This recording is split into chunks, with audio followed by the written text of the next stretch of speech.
Bienvenidos a nuestro programa de Buenas Noticias. Y hoy arrancamos con una muy buena. Una ONG consigue liberar a 4.000 esclavos. Así es, esta ONG ha conseguido ir a África y comprar la libertad de más de 4.000 esclavos africanos. Y les ha liberado de esa terrible situación. Un agricultor camboyano, Chorn Kao, cuenta la terrible vida de un esclavo. Él era un campesino camboyano y fue secuestrado de su casa, vendido como esclavo, y llegó un momento en el cual deseaba morir, apaleado cada día, trabajando 20 horas al día, trabajando en un barco. Su camarote era del tamaño de un ataúd, solo comía un cazo de arroz diario, consiguió saltar del barco y alcanzar la costa nadando, y cuenta la terrible vida de un esclavo. Ahora, por solo 1.000 euros, una persona puede ser liberada. Tú puedes liberar a un esclavo. Si tuvieras el dinero, ¿a quién te gustaría liberar? Quizás a las mujeres, quizás a los niños, quizás a los enfermos. Qué estupendo sería poder liberar a todos, ¿verdad? Si tuviéramos el dinero. ¿Te gustaría liberar a todos los esclavos? Aunque para eso tuvieras que desprenderte de todo lo que tienes, quizás de todo tu dinero, tus posesiones, y si tuvieras que entregar hasta tu propia vida, ¿lo harías? Jesucristo lo hizo. Jesucristo es el gran héroe de la historia de este mundo, porque viendo nuestra situación fue capaz de venir aquí para pagar el rescate con su propia vida, muriendo en la cruz. Pero quizá tú me dirás, ¿y por qué tengo que creerme esa historia? ¿Fue cierta? ¿Es real? ¿Es que tenemos en la historia pruebas de que Jesucristo existió y de que hizo eso? Pues el programa de hoy va precisamente destinado a esto. Jesucristo no solamente es un personaje de los evangelios, sino también está en la historia secular, en la historia de historiadores romanos y judíos. Por ejemplo, aquí, Cornelio Tácito, un historiador romano que nació en el año 55 después de Cristo, tuvo una vida muy larga, conoció 6 emperadores. Y él escribe esto: los comúnmente llamados cristianos, quienes eran odiados por sus excesos, Cristo, el fundador del nombre, fue puesto a muerte por Poncio Pilato, procurador de Judea, durante el reinado de Tiberio. Pero la perniciosa superstición, aunque fue reprimida por un tiempo, se propagó de nuevo. Es decir, que a este historiador no le gustaban nada a los cristianos ni la figura de Cristo. Por eso dice, la perniciosa superstición siguió propagándose. Pero ahí está el testimonio de Cristo, personaje histórico y fundador de una religión. Tenemos también a Suetonio, un historiador romano de tiempo del emperador Adriano. En su libro La vida de Claudio, él escribe: como los judíos provocaban constantes disturbios por la insurrección de un tal Crestus, él, Claudio, los expulsó de Roma. Aquí escribe Crestus, cuando en realidad era Christus. Sabemos que se trataba de este movimiento cristiano que estaba causando impacto en el Imperio Romano y en la ciudad de Roma. Bien, muchos de ellos odiaban a los cristianos, pero dejaron el testimonio de que ahí estaba Cristo y su movimiento religioso. A mí personalmente el que más me gusta es un judío llamado Flavio Josefo, porque a pesar de ser judío, dice cosas buenas de Cristo y del movimiento cristiano. Dice así: en ese tiempo estaba Jesús, un hombre sabio, si es que se le puede llamar hombre, pues era hacedor de maravillas, un maestro tal que la gente recibía la verdad con placer. Él era el Cristo, y cuando Pilatos, incitado por principales de entre nosotros, lo condenó a la cruz, los que le amaron desde el principio no le abandonaron, porque él apareció de nuevo ante ellos vivo otra vez al tercer día. Y la tribu de los cristianos, llamados así a causa de él, no se ha extinguido aún hasta hoy. Esto escribió Flavio Josefo, y es de remarcar que un hombre judío que no era cristiano, por consultar los testimonios de los testigos y el palpitar de su tiempo, pudo llegar a escribir estas tremendas cosas que probablemente le costaron un alto precio.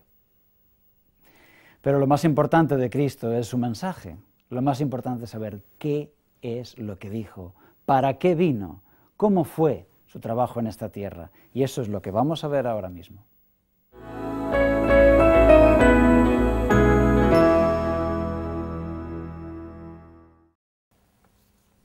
Me gustan las Biblias antiguas. Quienes las leyeron padecían persecución, pero seguían leyéndolas porque en ellas habían encontrado a Jesús y eso les daba una satisfacción y una espiritualidad que no encontraban fuera de ellas. Por eso la Biblia del oso tiene grabado en su portada un oso que está comiendo miel de un panal de abejas. Y las abejas le están picando, pero él sigue y sigue porque le encanta comer esa miel. Y con eso, grabado en la portada de la Biblia, el autor intentaba explicar esa experiencia feliz del que busca en la Biblia y encuentra a Jesús. Por eso Jesús en la Biblia está simbolizado como el cordero, el animal que no tiene dientes, colmillos ni garras, el animal que se deja sacrificar. Y eso fue lo que él hizo, dar su vida como un regalo para nosotros, para pagar por nuestro perdón. Y esto es extraordinario. Algunas personas se sienten atraídos por otras religiones. Piensan que crecieron en el cristianismo, pero que quizás otras religiones de otras culturas serán mejores.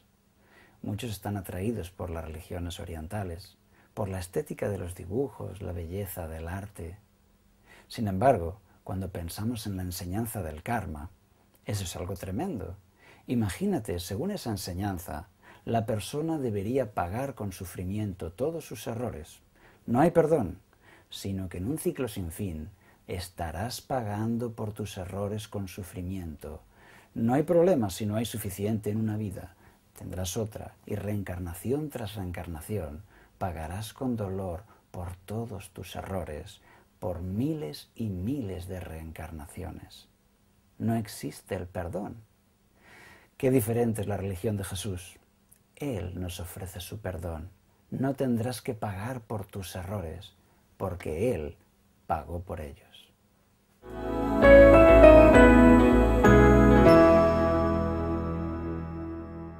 En 1941, el sacerdote Kolde estaba encerrado en el campo de concentración de Auschwitz. Unos presos se fugaron durante la noche y según la norma de los nazis, por cada preso fugado iban a matar a 10 internos.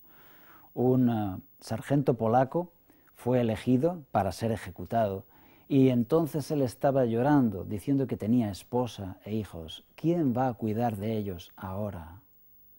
El sacerdote Kolde dio un paso al frente y pidió ocupar el lugar de ese hombre, morir en su lugar, pues según decía él no tenía esposa e hijos que le estuvieran esperando. La escena fue impresionante, pero los nazis accedieron y el sacerdote Kolde fue muerto precisamente en lugar de ese sargento polaco. Este polaco tiempo después todavía reconocía y agradecía lo que habían hecho por él y decía: gracias porque tú diste tu vida por mí.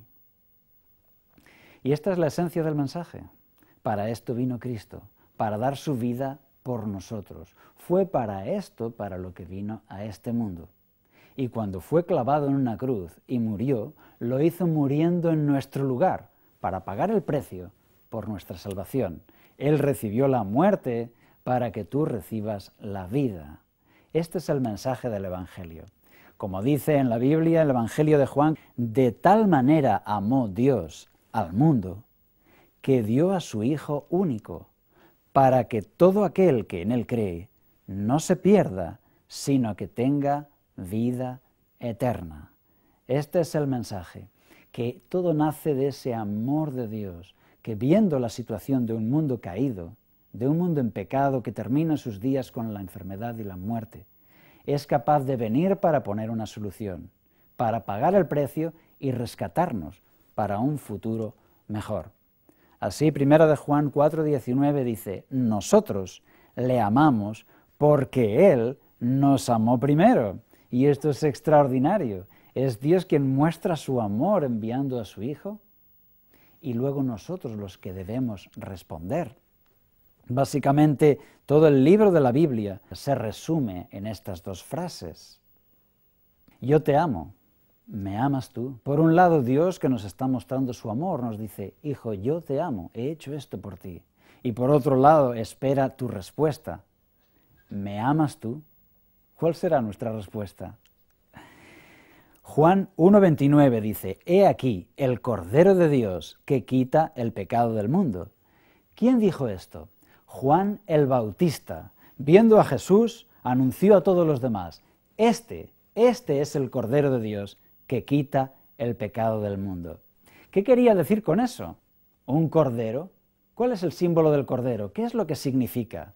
El cordero del sacrificio, durante siglos, había sido sacrificado en el altar como un símbolo. Un inocente será sacrificado por nosotros. Una víctima inocente morirá en nuestro lugar. Y así pasaron los siglos, y los corderos eran sacrificados en ese altar, esperando que un día llegaría el auténtico, el verdadero. Y ese momento llegó. Llegó el verdadero, el auténtico Cordero, Jesucristo, iba a ser sacrificado por nosotros en la cruz, para pagar el precio. Y Juan le reconoce y dice, he aquí el Cordero de Dios que quita el pecado del mundo. Este es el verdadero, ya está aquí entre nosotros. Es un momento impresionante en la historia. Comprados con la sangre preciosa de Cristo, como un cordero sin mancha. La sangre es el símbolo del precio, la vida que Él entrega por nosotros. Entonces la sangre es aquí un símbolo de cómo se paga ese precio. Nosotros somos pecadores, no somos perfectos. Deberíamos morir, no tenemos derecho a una vida eterna. Sin embargo, Él paga ese precio por nosotros para darnos ese derecho, como aquel que paga un rescate, que paga el precio por un rehén. Esta es la maravillosa palabra redención. ¿Qué significa la palabra redención? Cuando uno consigue liberar a un esclavo, pagar el precio por un esclavo. A veces los esclavos ganaban dinero con el juego y conseguían reunir una suma y pagar su propio precio, pagar su redención. A veces un esclavo era valiente y salvaba la vida de un hijo de su dueño. En casos así, este dueño era capaz de darle la libertad, de pagar la redención. A veces era alguien que le debía un favor, pero cuando un esclavo recibía la libertad, era pagada su redención. Así también en nuestro caso, la redención. Herido fue por nuestras rebeliones, dice Isaías 53. El profeta Isaías vio en visión cómo alguien venía e iba a pagar por los sufrimientos de su pueblo. Iba a pagar Él por nuestras rebeliones. Y tal como lo vio, así se cumplió en la figura de Jesucristo. Cuando llegó el cumplimiento del tiempo, Dios envió a su Hijo, nacido de mujer y nacido bajo la ley. Gálatas 4:4. A mí me impresiona este texto especialmente, porque es como si el reloj del tiempo fuese avanzando por la profecía hasta llegar en el tiempo de su cumplimiento. Cuando llegó el cumplimiento del tiempo, Dios envió a su Hijo a este mundo, nació de mujer y se preparó para morir en nuestro lugar. Lo dio todo por ti. Quizás esta frase resume todo lo que podríamos decir hablando de la salvación. ¿Qué vino a hacer Jesús a esta tierra? Vino a darlo todo por ti. Y espera que tú lo creas y que tú confíes en Él. ¿Quién será salvo?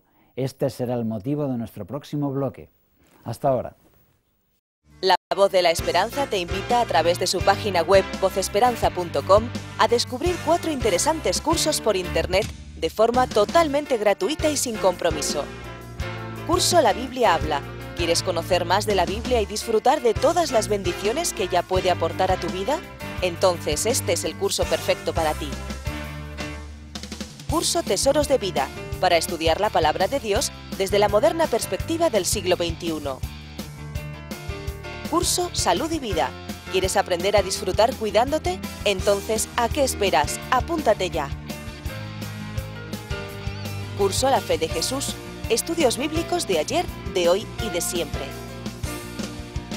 Ya sabes, visita hoy vozesperanza.com y disfruta a través de la red de nuestros cursos gratuitos. Vocesperanza.com.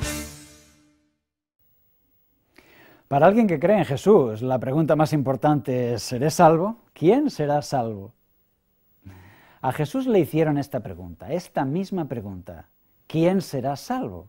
Lo encontramos en el Evangelio según San Mateo, capítulo 19. ¿Quién será salvo? Y la respuesta de Jesús fue: para los hombres esto es imposible, mas para Dios todo es posible. Es decir, imposible para los hombres. Los hombres no pueden conseguir su propia salvación. Para Dios sí es posible. A veces se nos ha dicho, ¿verdad?, que podremos conseguir nuestra salvación, quizás comprando una indulgencia con dinero, quizás por medio de sacramentos, quizás poniéndole mucho interés, o con la repetición de rosarios o oraciones quizás podríamos conseguir la salvación. A veces se habla de comprar muchas misas, pagando muchas misas se puede conseguir algo de gracia o de influencia, entre comillas. A veces se habla de las penitencias para conseguir que Dios cambie de opinión. ¿Qué hay de todo esto? La respuesta de Jesús es muy clara. Para los hombres esto es imposible, mas para Dios todo es posible.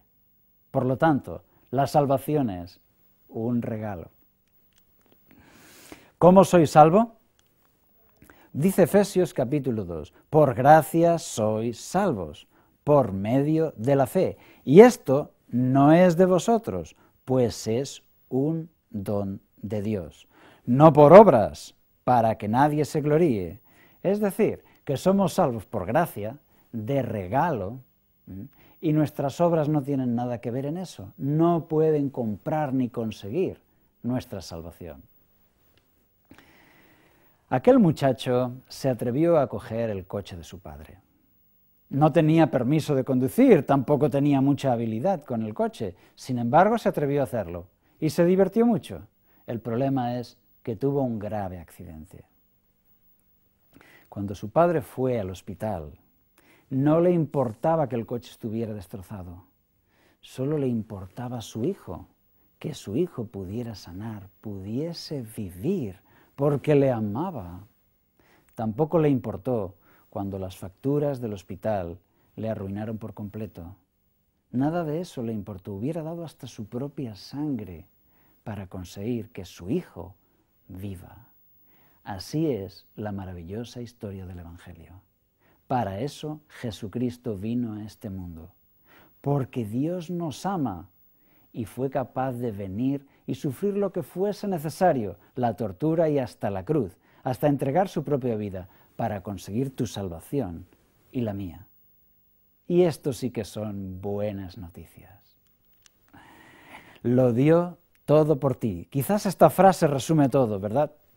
Romanos capítulo 5, versículo 8 dice: siendo aún pecadores, Cristo murió por nosotros.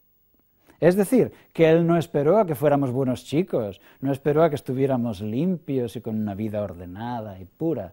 No, Él vino, Él dio el primer paso y dio todo lo que tenía que dar para poner todo a nuestra disposición. Cristo murió por nosotros.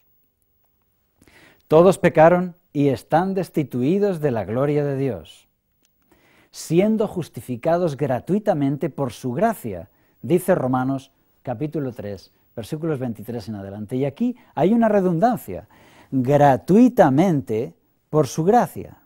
¿Qué significa gracia? Gracia significa gratis, es decir, de regalo somos justificados gratuitamente. ¿Por qué insistirá tanto en esto de gratis? Probablemente para que nos entre en la cabeza que no podemos conseguir nuestra salvación por nuestros propios méritos o sacrificios o indulgencias o misas o ni siquiera con sufrimientos o con dinero.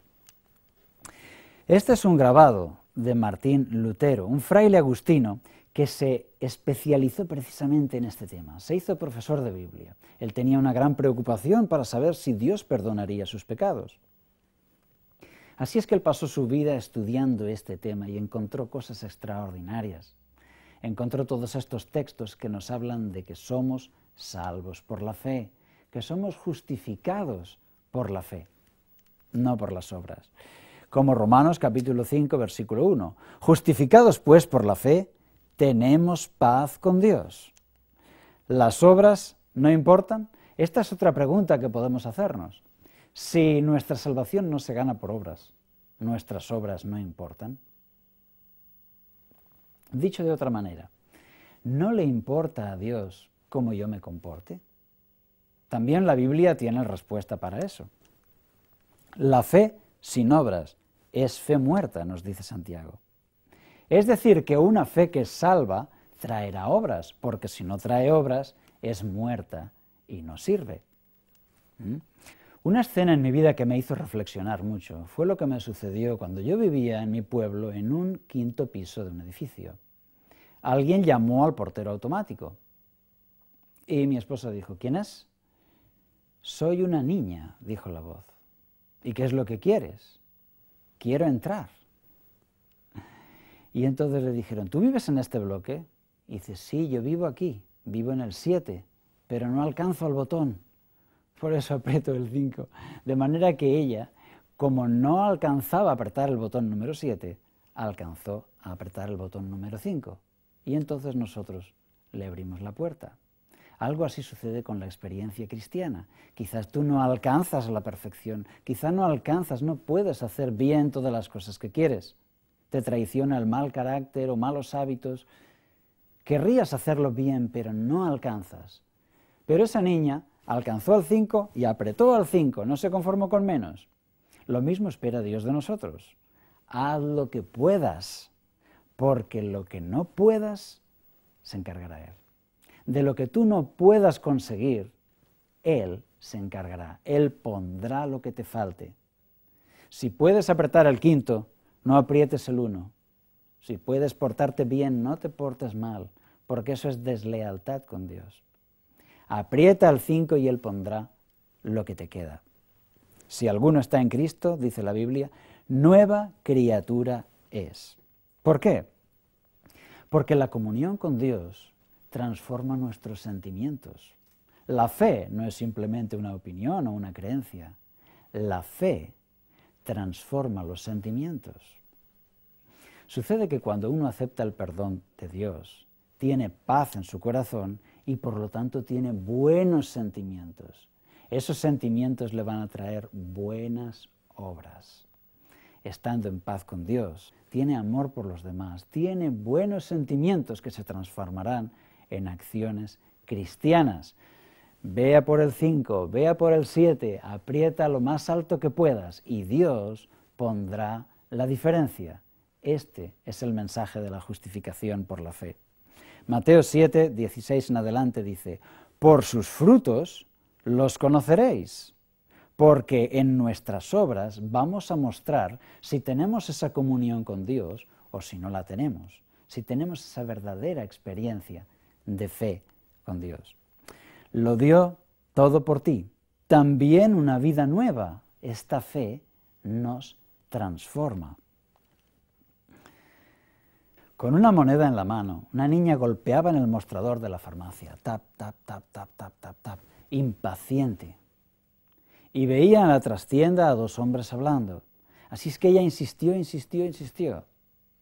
Uno de los hombres le dijo, un momento, espera un momento.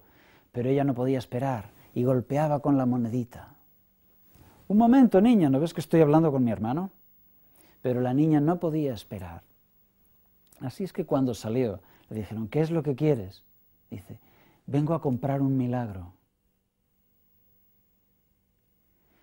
Y le dijeron, pero aquí no vendemos milagros, esto es una farmacia. Dice, sí, mi hermanito se está muriendo y ha dicho el médico que solamente un milagro le podría salvar. Así es que he traído todas mis moneditas, las tengo aquí para poderle comprar un milagro. El farmacéutico decía, nosotros no tenemos milagros. Pero su hermano se adelantó y dijo, un momento. Y empezó a contar las moneditas y dijo, mira, tienes justo el dinero para comprar un milagro. Se las guardó en el bolsillo. Y ese hombre resultó ser el mejor médico de la ciudad. acompañó a esa niña a su casa y tomó cuidado de su hermanito en el mejor hospital de la ciudad, con los mejores médicos, los mejores medios. Mediante cirugía consiguió sacarle adelante y su hermanito pudo vivir. Aquella niña pudo comprar un milagro con unas moneditas, ¿verdad? Con la justificación por la fe pasa lo mismo. ¿Qué es lo que podemos ofrecer a Dios? Un poco de calderilla, nuestra propia vida. No tenemos mucho que ofrecer, no podemos ofrecer la perfección, pero es suficiente si lo entregamos. Si con fe lo entregamos, es suficiente para comprar un milagro, porque Dios tomará lo poco que tú puedas ofrecerle y va a realizar un milagro. Puede cambiar tu vida y darte la esperanza de la vida eterna. Así es, si así lo crees. Y eso, desde luego, son buenas noticias, excelentes noticias para un mundo que se convulsiona. Estaremos aquí en el próximo programa con más buenas noticias para ustedes. Hasta pronto.